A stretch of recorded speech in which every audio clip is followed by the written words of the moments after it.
Welcome to the Encore Audio Archives YouTube channel. I'm Taper Dave, and this is my channel. I've uploaded hundreds of talks here that I've recorded at meetings in West LA, and I've also recorded conventions starting in 2013. I've got a bunch of those up. And Walt and Mary Murray, the original owners of Encore Audio Archives, started the company in the 80s, and Walt recorded Joe and Charlie's and a bunch of stuff down in Vista, California. My sobriety date is June 20th of 1994. I hope you find something you like, so please like and subscribe to my channel and comment down below. If you want to hear something that I don't have or that you don't see, I'll see that I get it. Anyways, take care and have a great day if you want to.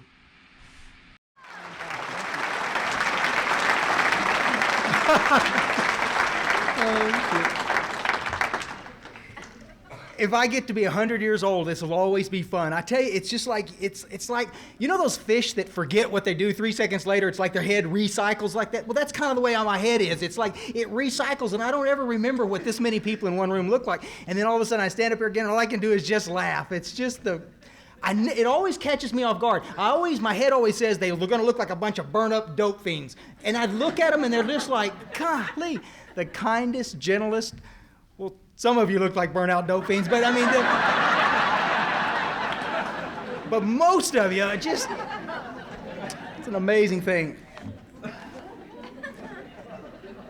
Guys, this talk's gonna suck large, but I guarantee you the album's gonna be bitchin'.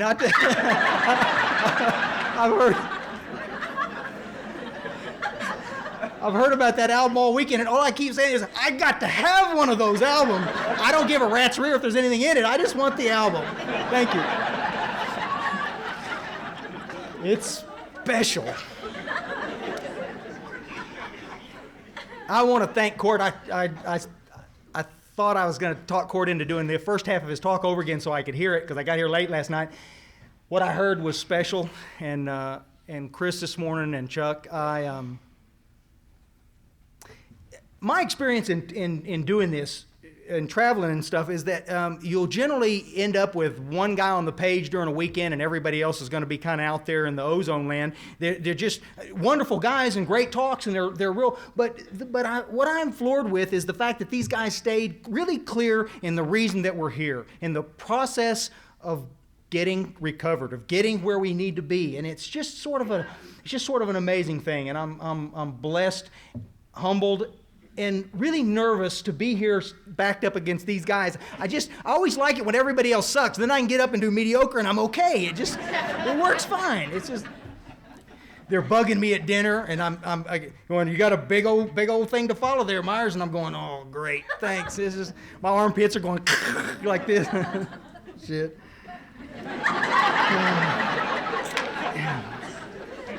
I want to thank Doug for fetching me around and making me feel so special all weekend. I'm telling you, I felt like a big dog all weekend long.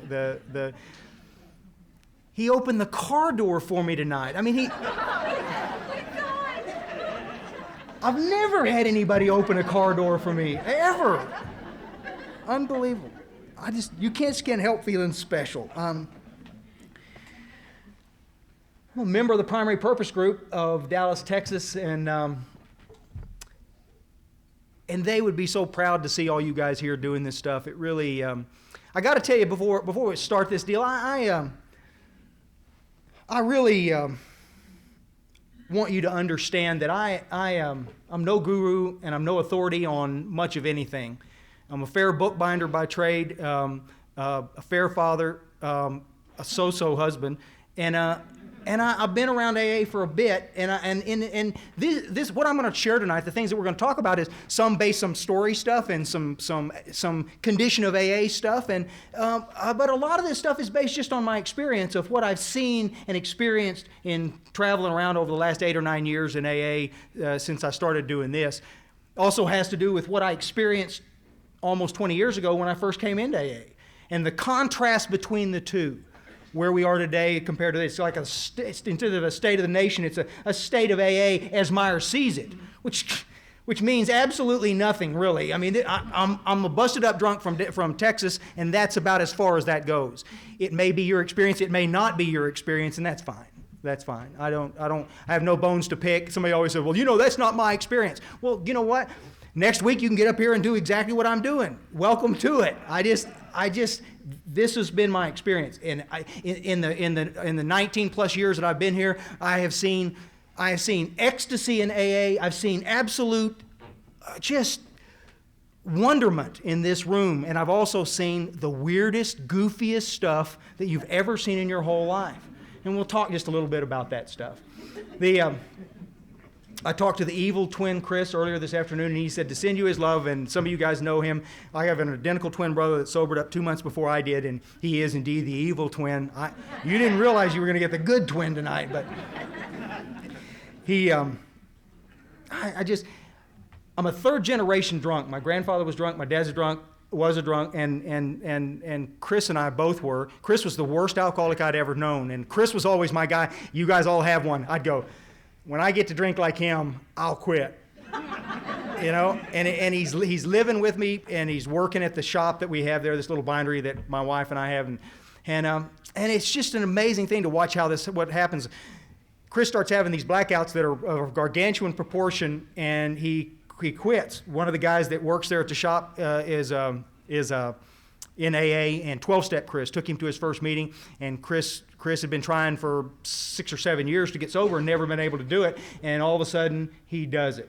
And he's showing up for work on time, a little shaky I might add, but he's showing up for work, and it's just an amazing thing. So for 2 full months through the holidays, he sobers up in November, and for 2 months I watch him change. You ever have anybody close to you that gets into AA and you watch what they do and you watch what happens after they sober up and you watch that miracle of restoration happen and they begin to get physically healthier, but the way they look, the way they stand, the way they act, their responsibility, they're paying their bills, they're not, you know the drill. And I'm watching Chris, and I'd like to tell you that I slapped him on the back and told him how proud I was. I made his life hell. I used to make fun of him all the time. Chris was my best drinking buddy in the whole wide world, and when he quit, I thought I was going to die. It was devastating. And in short order, in the last 6 months, I won't get into a bunch of war stuff, but in the last 6 months, I got arrested for trying to beat up a liquor store clerk. And it's funny, at dinner time, I was talking to Gail. I love Gail. He and I are joined at the hip already, kindred spirits, because he's been in as many fights as I have. Guys, I've been in more fights in bar rooms than any man I've ever met, and I've never come close to winning one. Not even close. Not even. You'll see why. I mean, look. It looks like a little skinny cat up here that's wet. That's the way I feel like. I just can't. It's just a bad deal. I want to ask you a question. Maybe you guys understand this in the cosmic rule book situation. Why is it that the guys with the biggest mouths end up to be drunks? And it's a bad combination. I'm the scrawniest guy in the room with the biggest mouth. And I guarantee you, it didn't make any difference. We'll be in there for 15 minutes, and I'll say something to offend you, and then, or my favorite, my favorite is, I have to touch your date.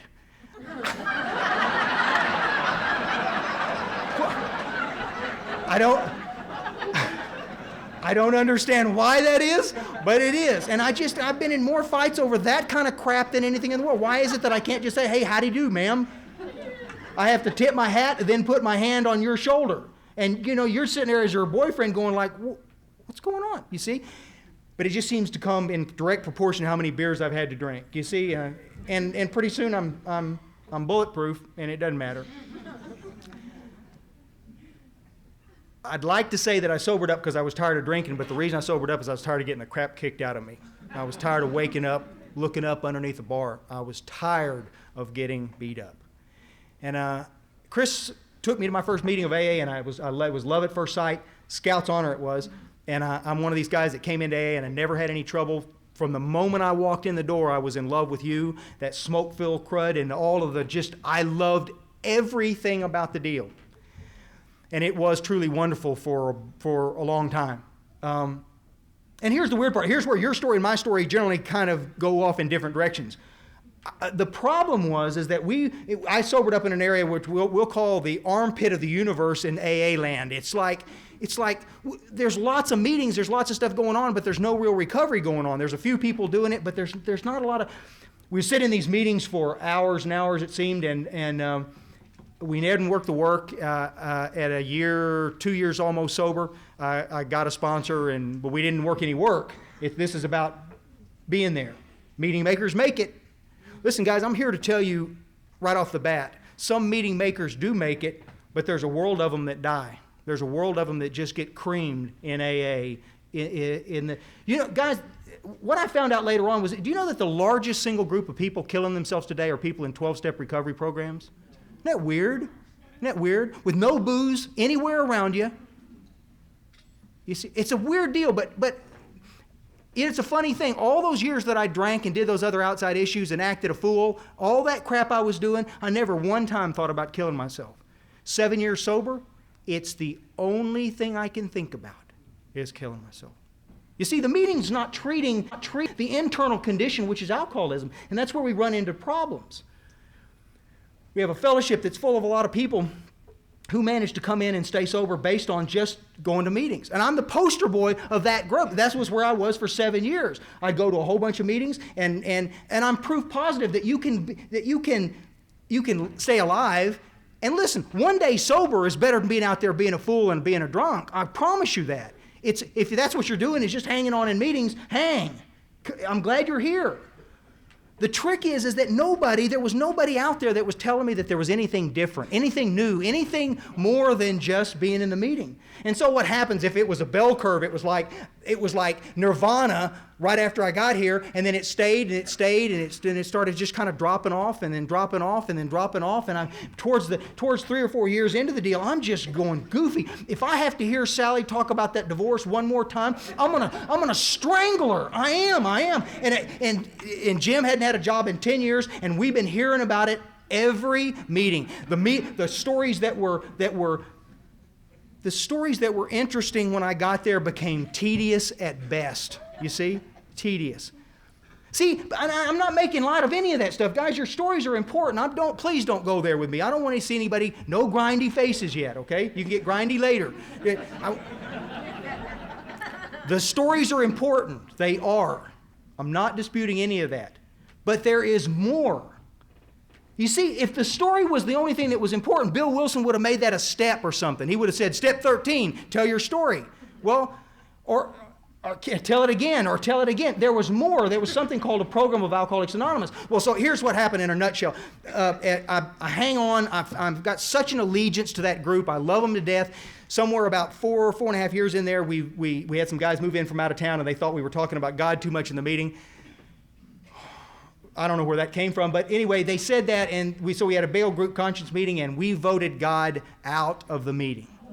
So we can't talk about God in the meeting anymore because we'll scare the newcomer.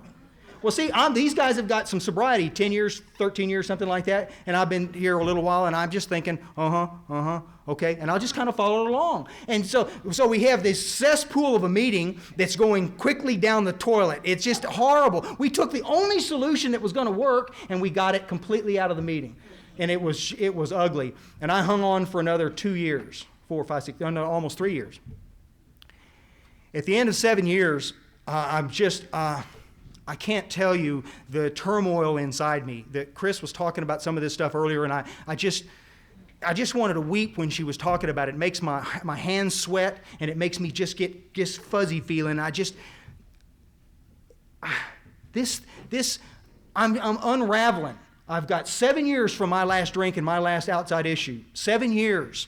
And I hate you, and I hate my life, and I hate my job, and I hate my wife, and I hate my kids. I can't stand this deal at all. I'm simply unraveling sitting in the meeting. And we're talking, and we're talking, and we're talking, and we're talking, and nothing's getting better. And nobody's telling me anything different. Finally, one night I almost drank, and it scared me real bad, and I called Chris, and Chris said, brother, I've been for years now. Chris by now has moved to the hill country and got married down there, and he's having a great life, and he got hooked in with this thing called a big book sponsor, a guy that knew the book. And he's been telling me, he said, you got to get out of there. I'm so aligned with my group. I just can't stand the thought of not being there. And most of you guys understand that. Most of you do. The only reason I'm mentioning it is because, guys, there's nothing that says that the group itself can't get ugly, that the group can't get toxic. It can if we don't watch certain things. But what we see is in our fellowship is a lot of times groups ignore those things, specifically those things called traditions. And the group gets sick and the drunk gets sick with it, and pretty soon there we are. We're screwed.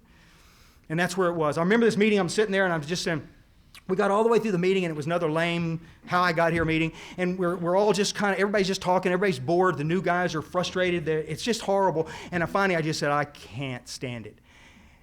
And I said, guys, at the very end of the meeting, I said, I got to tell you something. I said, I'm not going to make it. I know I'm not going to make it, and I got to get out of here. But I want you to know how much I love every one of you. It was a little self-serving, it was a little grandstanding, yes, but it was how I felt. I'm saying goodbye to these cats that have been a part of my life for 7 years. And this guy interrupts me. He just says, oh, hey, Myers, look, come on, man, pull yourself together. I'll tell you what you need to do. And I just said, okay, Jim, I'm sorry. What is it? He said, buddy, you just need to go to some more meetings. Thank you, Jim. Thank you. And I just got up and I walked out and I growled in my old Land Cruiser sitting out on the street, and I just put my head down on the steering wheel and I just wept. I just cried. I'm already going to 6 meetings a week. I don't know how many more meetings I could go to. In the doctor's opinion, there's a line in there that says that we have a disease that only a psychic change will cure. Only a psychic change. Well, the question that comes up, it didn't come up right then, but it came up later, was how many meetings do we have to go to have a psychic change? Huh? How many meetings? It's like 0. I'll fill it in for you. 0. We don't have to have any. There's nowhere in that big book that says going to meetings is a solution to your trouble. I know there's 50 guys with cell phones ready to call their sponsor. You know what that little skinny guy from Texas said? He said, don't go to a meeting. I didn't say that. I go to plenty of meetings, and I bet you do too, and I'm not saying that. Don't even go there, please. Don't even go there. But it doesn't tell us that the meeting is the solution to our problem. What does it tell us that our solution is? The solution was 12 simple steps. That was the solution, you see? And so it's important that's the reason why I feel so strongly about literature-based meetings, and we have more of those than we have discussion meetings, and we would be in better shape. Except that's not the case. Guys, let me tell you, I want to run a couple of things by you real quick. You'll get a kick out of this, I think. Rick, I'm not starting over. I would for you, brother, but I can name you right now in Dallas, Texas, 3 groups where they won't let you bring a big book in the group. You can't bring a big book. If you walk in, they'll make you turn around and put it back in your car. You can't bring a big book into the meeting. There's 2 groups in the area and 2 more down in San Antonio that I just found out about the other day where they're charging money to hear 5th steps. Yeah, they're charging money to hear 5th steps. I mean, guys, I know your experience in your group may be groovy. It may be just warm and fuzzy all the time, and I'm delighted if that's the case. But it's not like that everywhere, guys. There's lots of very, very strange... Listen, I got a letter from a guy. I want to read this to you. This is from a cat that I sponsor in Ireland. And he sent me this deal that said some of these little guys in Ireland are they're just getting killed, and they got nobody to sponsor them. And so some of these guys I'm sponsoring long distance with Skype. This guy, he sent me a copy of this thing.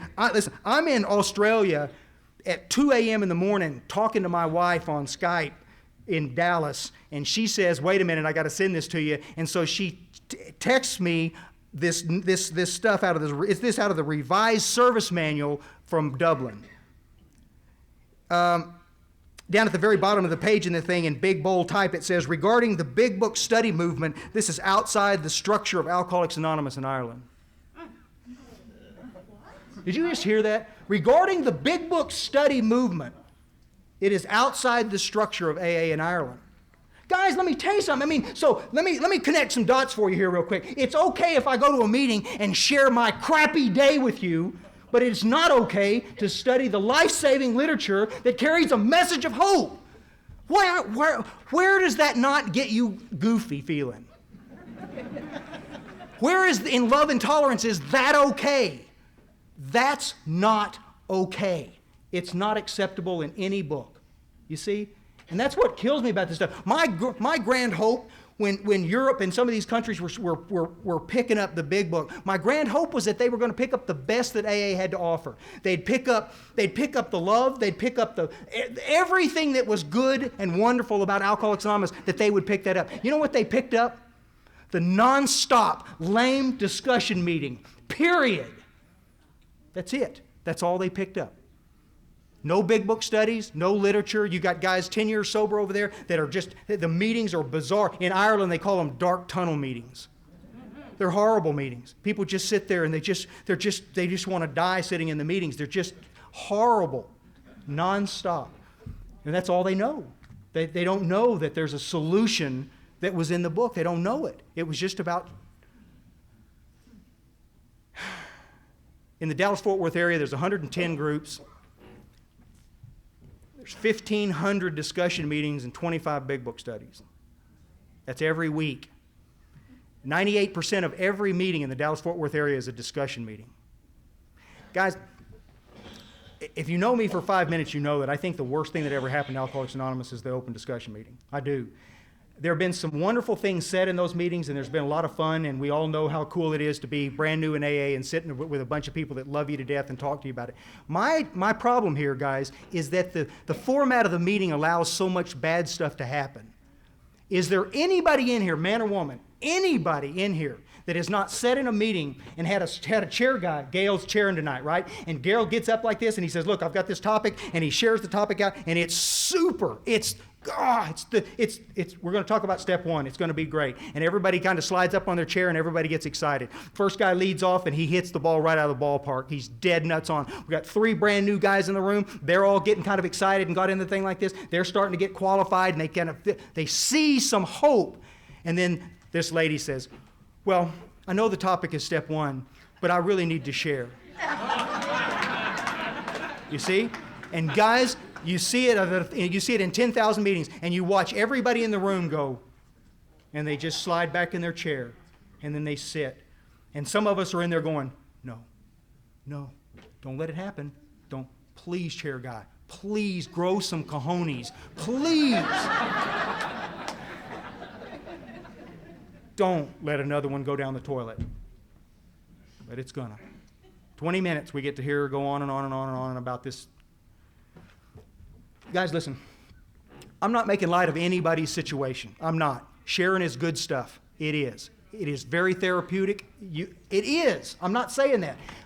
However, the best thing that ever happened to Alcoholics Anonymous was called a sponsor. And it seems to me the more logical place to take a personal piece of information, I can't have a relationship because I'm impotent, it's not a good place to open it in a... You understand what I'm saying? I mean, wouldn't it be better just to call your sponsor and say, I'm really struggling here, and your sponsor could help you do the deal like this? But why take up valuable recovery time talking about your penis?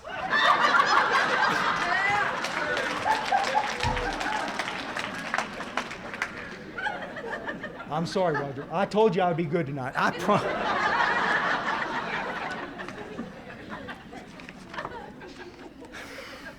It's almost over, honest, guys.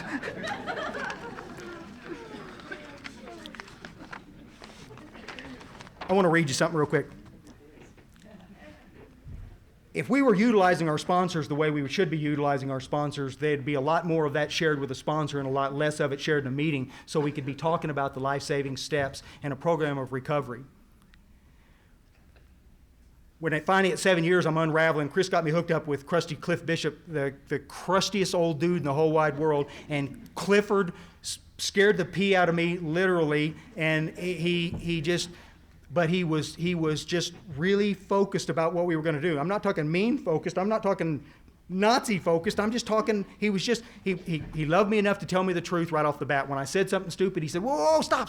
Wait, just hush, just a minute. And we go on with our deal. A little bit later, I'd try to say something cute again. He'd go, whoa, stop, just stop, wait. And afterwards, I'd say, what, man? I had some good stuff to say. And he said, no, what you were going to say was stuff that was based on your opinion. See, here's the deal, guys. It's called an oral tradition. Remember those games, those parlor games that we used to play like this? So I'm going to whisper something to Rick. No, I'll whisper it to his girlfriend because I like her better. I'll whisper something to her, and then she's going to whisper something to Rick, and then he's going to whisper to that guy right there. And by the time we get around right here, it's already different. You play that game sometime. By the time it gets all the way around there, by the time we get over here, you couldn't even piece the parts together. That's the problem with the oral tradition as we know it today. But guys, that's what's happened in our fellowship. We have an oral tradition of Alcoholics Anonymous that's been handed down one meeting at a time from one man and woman to another man and woman, lovingly and with a great deal of compassion and hope from one man and woman to another. Nothing wrong with that, except that there's so much stuff that's been added to the program that never was intended to be there. So much stuff that's just... Where's Chuck? Chuck, do I look effeminate when I do that?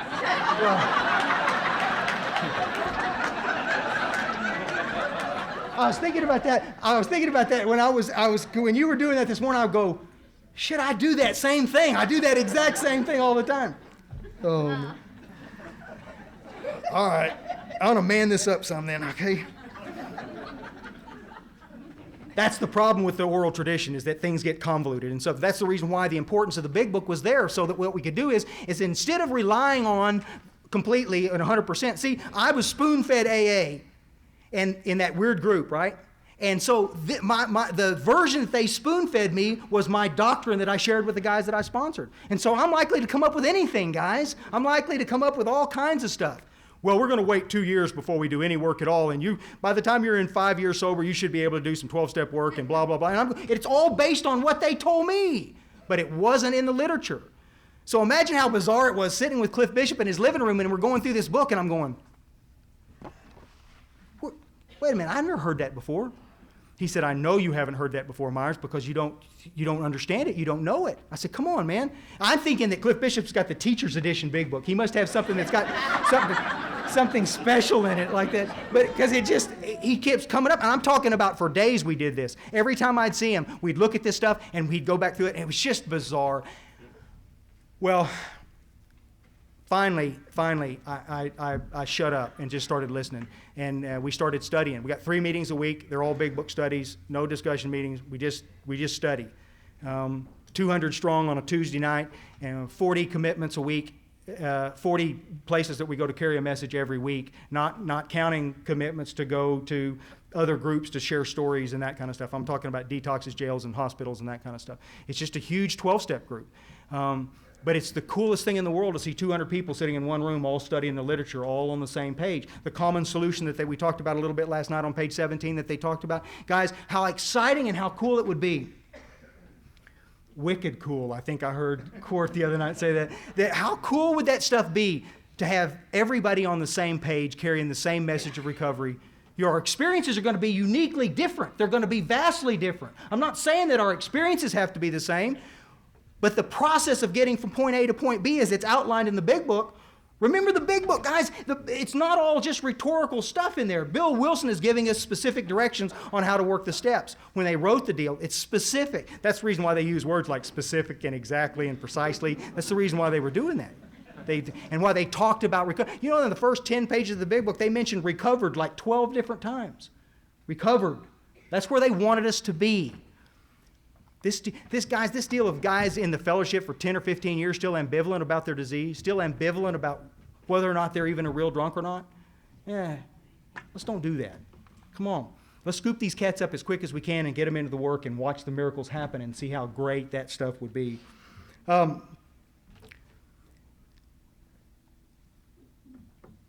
You know, I want to tell you this. We were in this meeting one night. I'd been at Primary Purpose about 2 or 3 months. They hate my guts. They do. I mean, these guys just don't like me much at all because I still want to share the wisdom gained from 7 years of not drinking. And I have all kinds of I have every one-liner in the world I know, every lame idea I know. And they're trying to study the book. And so one night they're saying something. I got the perfect solution for it. I go, pick me. I'm so excited. I'm about to pee myself. And I'm going, pick me. And Dara, God love her, she's sitting across the room and she goes, Myers, and she looks down. I'll never forget it. And so I shared this wisdom, and it was smoking. And when I was done, Cliff gets up and starts walking across that big old room. And he's walking right towards me. Now, they're on to another question, but I'm watching Cliff. And so as he gets closer, I'm going, yeah, he's going to tell me how much he likes what I had to say. And he flipped this note down there on the table and kept walking, and the note slid off and hit me, landed in my lap, and I picked it up and I opened it up like this, and it says, "Why don't you shut up until you know what's in the book?" Just like that. And that's Cliff Bishop, my sponsor. And I said, "Clifford, where's the love?" I mean, I'm just like, where is the love? I mean, I'm used to guys hugging me close and telling me it's going to be okay, and Clifford's telling me, "Just shut up." And it made me real mad. And I remember I got up and I walked to the door, and there was a guy named Philip there that night. And Philip walked across the room and stopped me right at the door, and he said, "Don't leave. Don't leave." And we talked for a couple of seconds, and he said, "Bud, he's telling you the truth. And by the way, we all got those notes." Now, I don't know whether they all got those notes or not, but I felt better. I felt good enough that I could sit there and go ahead and begin the deal. And that started the journey, guys. And the journey was, let's get on through the work and have the experience. And as I began to have the experience, which was quickly, just every day it got better and better and better. And all of a sudden, work's not so bad, and the job's not so bad, the kids aren't so bad, everything is working okay. And then they say they want me to do 12-step work, and out of some sheer defiance, I say, "I'm not going to do 12-step work. You guys can do that because y'all are better at it." The book never said that. If you're sober, you got a responsibility to do 12-step work. That's just the way it is. And I got 1,000 reasons why I can't do 12-step work. 1,000 reasons. I'm not smart enough. I'm not bright enough. I'm too slow. I'm too dim-witted. I'm too busy. I got great excuses. I got a business to run. Funny, it was one night I've been there about 2 years, and I've been holding this 12-step stuff at a distance. And now, I got to tell you guys, life is better, but it's not perfect yet. It's going to get there. And I walk up to Clifford after a meeting one night, and I said, "Clifford, I noticed something during that meeting." I said, "Some of you guys, y'all still look different than I do. When I look you right in the eyes, you guys look different than I do." He said, "Yep." And I said, "What's that about?" And he said, it's like he did a little prayer, and then he looks at me and he says, "I'm going to tell you one more time, and then you're going to do one of two things. You're either going to do what I ask you to do, or you're going to go away." Oh, it's going to be like this, huh? Door number 1, door number 2, and I'm always looking for door number 3. I want the third option, always. It wasn't going to be it. And he said, "The reason you're not progressing in this deal is because you're not doing any 12-step work. You're too selfish. You're too consumed with your own self." "Cliff, I'm going to meetings." He said, "I'm not going to argue with you. I'm not even going to spend any time talking. If you want to do this, be at Salvation Army tomorrow night." I go, "Oh, not Salvation Army. I just hate Salvation Army."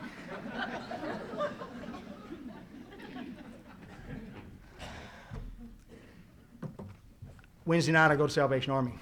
And I walk in the door, and there's 160 black men in this room, all of them sitting here like with their arms folded, and about half of them have their sunglasses on, and I'm scared spitless. I don't know what I'm going to tell these gentlemen. I don't know whether, I just don't know. And the guy that was supposed to go with me wasn't there, and so it was my gig. And I said, okay. So we have this meeting, and we're doing the big book. We're just come right out of there, and we're talking about a disease of body and mind. We're talking about some first step stuff. We're talking about stuff that these guys had never heard. I could tell they'd never heard it by the way that these guys kind of come off the walls, and some of them were taking their glasses off, and they're just kind of listening. So we get down to the end of this meeting, guys, and it was just like we're done, and we circle up for the Lord's Prayer at the end of the deal like this, and we say the Lord's Prayer, and then as we let go like this, I let go, and they didn't let go of my hand. They're just holding me, and I just went, oh, this is where they kill me.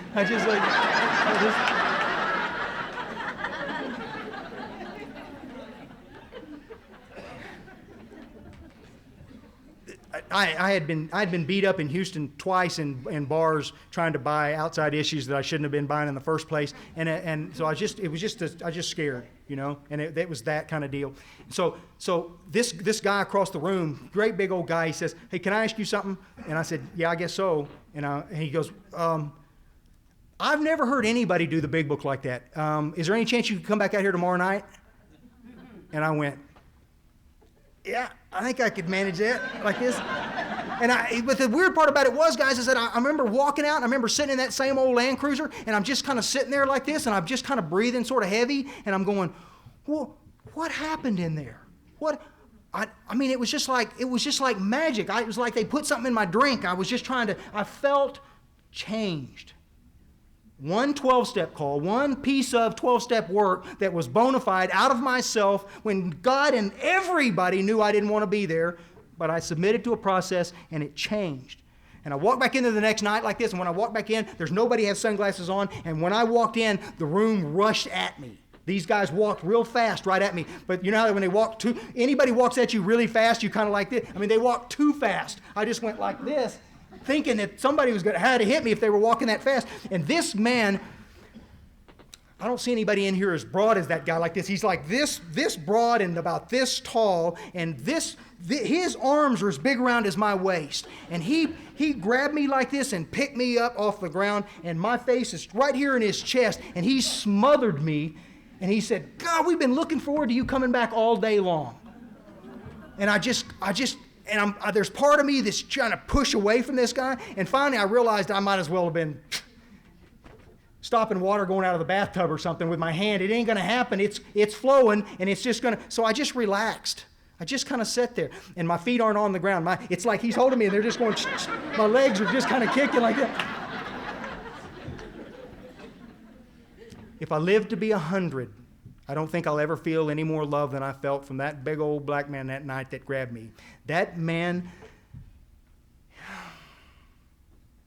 in one hug changed everything about the way I felt, the way my fears, everything changed. I never felt love like that in my whole life. And he held me until somebody said, hey, put him down so he can talk. And so he dropped me, boom, like this, and I crawled back up on the podium, and we had this absolutely fire-breathing meeting. It was like, I felt like Jimmy Swaggart up there like this, and I just was going nuts. And it had a great time, and we got done with a meeting like this, and afterwards we do the Lord's Prayer, and afterwards like this guy said, hey, will you be my sponsor? And about 6 other hands went up. Me, no, me too. And I went from nobody to work with to 6 men in one night. And it didn't stop. And it just kept right on going, guys. It was just, there was a period in there of about 5 years when I was listening to 3 5th steps a week for 5 years. Buddy, it was,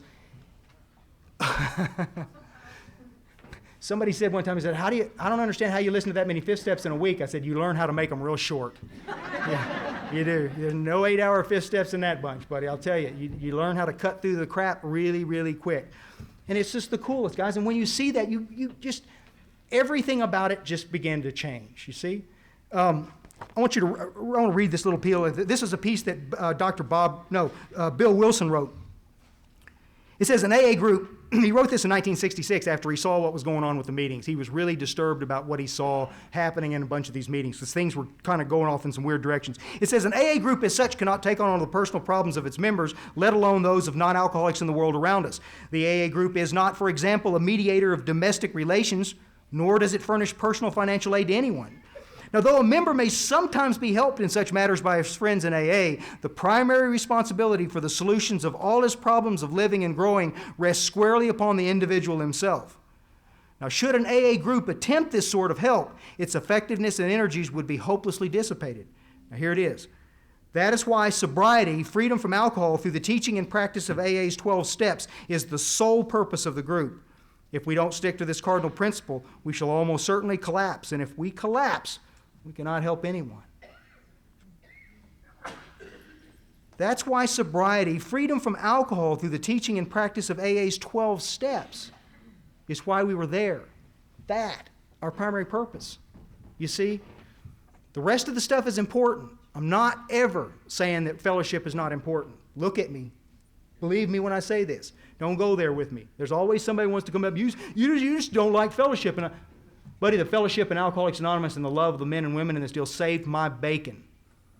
But guys, I'm telling you, we've got a world of people out there that are in our rooms, taking up space, who have, out of sheer defiance, made the decision that they weren't going to help somebody, that they weren't going to carry a message of recovery, that they weren't going to do anything except their little deal right there, which is just great. Except what about the tens of thousands of drunks that are out there that don't know what's going on, that desperately need somebody with an answer, that desperately need a clear-cut message out of the book? That's how we go from no growth in AA for the last 6 years, no growth in 1 year we were level for the last 6 years. Now, why is that? Guys, I don't know about you, but I am bone tired of being the butt of every joke that every lame, goofy comedian wants to make. I am so tired of people taking cheap shots at AA from TV sets and from newspaper stuff. I'm sick of it. And yet, guys, a lot of it we have to own. We simply have to own, because we've stood back and in the name of love and tolerance, we've let all kinds of crazy things happen in our meetings. We've let all kinds of goofy stuff go. That's the reason why that baseline that we talked about last night, this clear understanding of the big book and of our process of getting guys into the work needs to be really understood. That's the reason why the big book study itself and good, strong sponsorship is so important. Let me clear something up real quick, and then I'll quit with it. Scouts honor. When we talk about big book studies, half of you guys from where I am, half of you guys go like this. And when I talk about strong sponsorship, the rest of you go and look the other way. It's like let me ask you something. Right? I'm not talking about zealots here, okay? I'm not talking about trying to raise up an army of big book crazies out there whacking guys up the side of the head in meetings. I'm not talking about that, guys. Let me ask you a question. Is there anything more unlovely in Alcoholics Anonymous than that I just described? Really? I mean, a big book guy that wants to just lay asunder anybody in a meeting that's not doing something right or so. It's horrible. And if you're doing it, stop it. Quit doing it. What I'm talking about is an army of people in our fellowship who know and understand the literature well enough that they're comfortable helping a new guy when he comes in, that they're crystal clear on what they're going to do when a guy brand new comes in. Brandy's my drunk of the day. She's just a basket case, a little fried pie gal. She comes walking in here. What's the first thing we're going to do when Brandy comes in? Besides tell her that we love the crap out of her and we hope that she stays, we'll give her a cup of coffee, and then we're going to talk to her a little bit, and then guess what we're going to do? We're going to slowly but surely do what the original founders did. We're going to qualify her. Not to be mean, not to be nasty, not to be exclusive. We're trying to be inclusive here. But if Brandy's just had a crappy life and her husband drank and she's drinking because her husband left her, we need to get Brandy hooked up with somebody that can help her, a good therapist. There's thousands of them out there, thousands that could help her with her issues. But as we talk to her and we find out, we take her over to page 44 and we read that first paragraph and we look at the two things that qualify a drunk. Have you lost the power of choice and control? Choice and control. If when you honestly want to, that you find that you can't quit, you've lost the power of control. If she tells her husband, I promise you, I'm not going to do this again. And then 3 weeks later, she's sitting in some bar someplace, sucking up a beer in the dark, she's lost the power of choice. If she's lost the power of choice and control, that's it. At this stage of the game, I don't care. I don't give a rat's patootie if Brandy's had a DWI, if she's had jail time, I don't care. It's drama. It's important. I'm not making light of any of it. It's important, and she's going to have to deal with it. But it's not what makes her an alcoholic. And guys, we got to stop teaching the newcomer. What we teach the newcomer by all these lame discussion meetings that we sit in, nonstop, we teach the newcomer that if he manages well, he can stay sober. And that's not what our literature tells us. Our literature doesn't tell us, because what we're doing is we're trying to set this cat up, trying to rearrange the external circumstances so he can stay sober. I call it the AA Trinity, the job, the girl, in the car. Seriously, you guys that are involved in treatment in any form or fashion, have you ever watched a guy that's 1 day in treatment or 2 days in treatment and you meet up with him and he's still sick and he's detoxing and he's so compliant, if you'd give him a handful of spiders, he'd eat them. He'd do anything to do what you want him to do, right? Now, you go away, you come back in a week and a half later, 2 weeks later, and what do you got? You got this little arrogant pissant. He's leaning against the wall back there with his arms folded like this, because what he's thinking now is, I got to get the job, the girl, in the car. If I can get the job, I can get the car. If I get the car, I can get the girl. And it goes just like this. And he doesn't really care so much about the work anymore. And so if he's not careful, he'll step off into a mainstream AA type deal where they still talk about the issue of the day instead of the other stuff. Instead of getting plugged into a power greater than himself that can solve that stuff, we just keep telling him that if he manages well. But guys, the stuff that we're trying to manage is like herding cats. It's like you never get it all lined up. It's like as soon as you get one of them lined up, the other one goes away. You see? Hell, anybody can stay sober if you got them all lined up perfect. But what happens when she leaves? Or the job leaves? Or what happens when you get some health issues that come up? Can you deal with it then? The book gave us a message of depth and weight, guys, and we got to head for that. We have to stay focused on that, you see? One more quick thing and I'm done. All of this takes courage. It does. It just takes courage. And I'm not making light of any of it. especially you guys that were like me that are already off into AA land. It takes courage to walk up to a sponsor and say, you know what, I need to go back through this work again. I need to go back through and get involved in a step study. We got 21 meetings a week in this group. Any chance we could have a group conscience meeting and change one of them to a literature-based meeting? It takes courage. There was a line in a Harry Potter movie that was out not too long ago, and I was really caught off guard by what it said. It said something about we're at a point where we have to make the decision about whether we're going to do what is right or what is easy. What's it going to be, guys? I'm in a room full of my heroes. I'm in a room full of men and women that I love more than anything on God's green earth. But we all stand at that turning point that they talk about in chapter 5.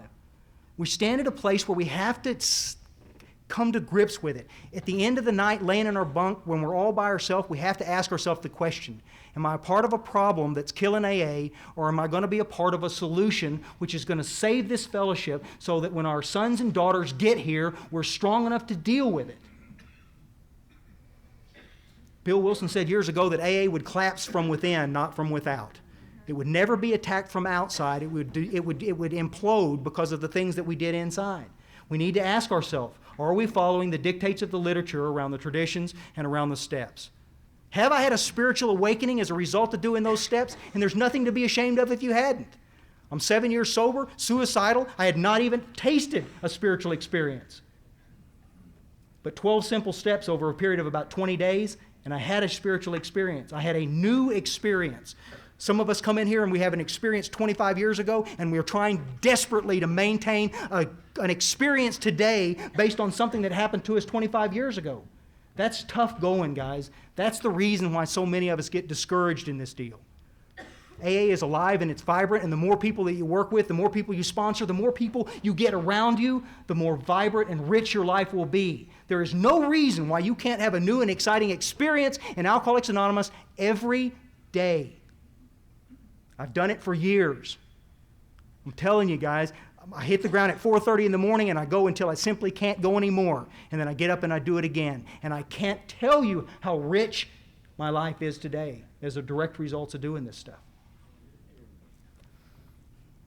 Some of you guys know that I garden a lot, and I love being in that garden. And I tell you, I remember one time years ago being in that garden, and I couldn't stand the thought of going in that house to that beast of a woman I'm married to, and those kids I hate, and the jobs I don't hate them. They just drive me nuts. And I got this job that I can't stand, that I've got to work so hard at, and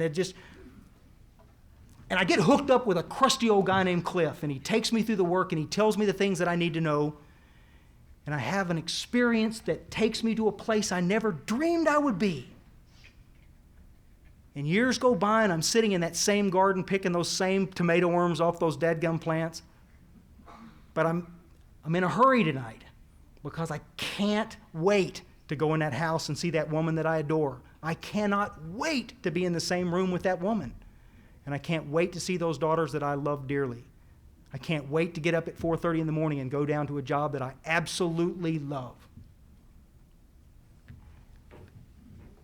Guys, was there anything about my woman that changed, or my kids that changed, or my job that changed? Was there anything in them that changed? No. My perceptions changed based on my internal condition, which was addressed the moment I got off my skinny Texas ass and did some work. That's it. That's it. Come with us. We need you in the trenches with us, guys. Thank you for letting me come do this. Thank you.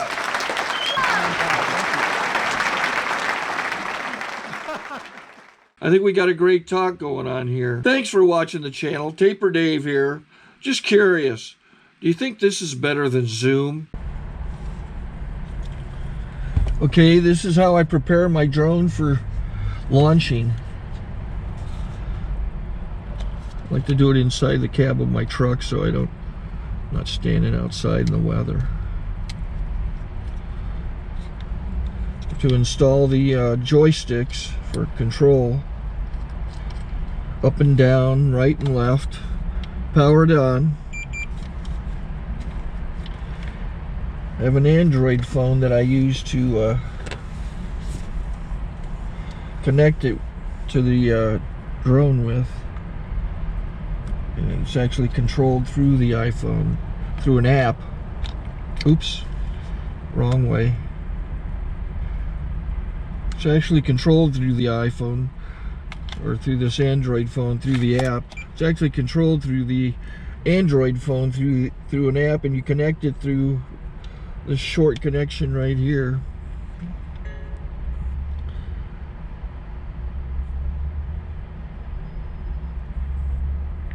Remote control connected. Remote control's connected. So I pull out the drone. I have to extend the legs. Long legs extended first, then the short legs. Remove the gimbal protector. Set that aside, then power it on one short burst, then one long burst. I lay it down. So I have to go to calibrate. So the drone's not connected yet. It shows you here as this drone gets disconnected, even though the remote's powered on. So the drone has to establish it's connected. So I go into the app to calibration mode. First I'll calibrate the remote controller. Start calibration. Out, in, out, in, up, down, and then this little wheel is to control the gimbal. So it's calibrated. Go to gimbal calibration, start calibration, and then it calibrates the gimbal. And if that shows up, the gimbal's moving all over the place. Changes, you can see it on the video. And I'm calibrated to take off. It's acquired 7 satellites at the moment. There are 26 satellites up in the sky, which it has to acquire before you can take off. So it's connected. It's got enough satellites. This is white. I can go to press this little arrow button, swipe right to take off, and it would start the motors if I slid this to the right. But I'll wait till I get outside.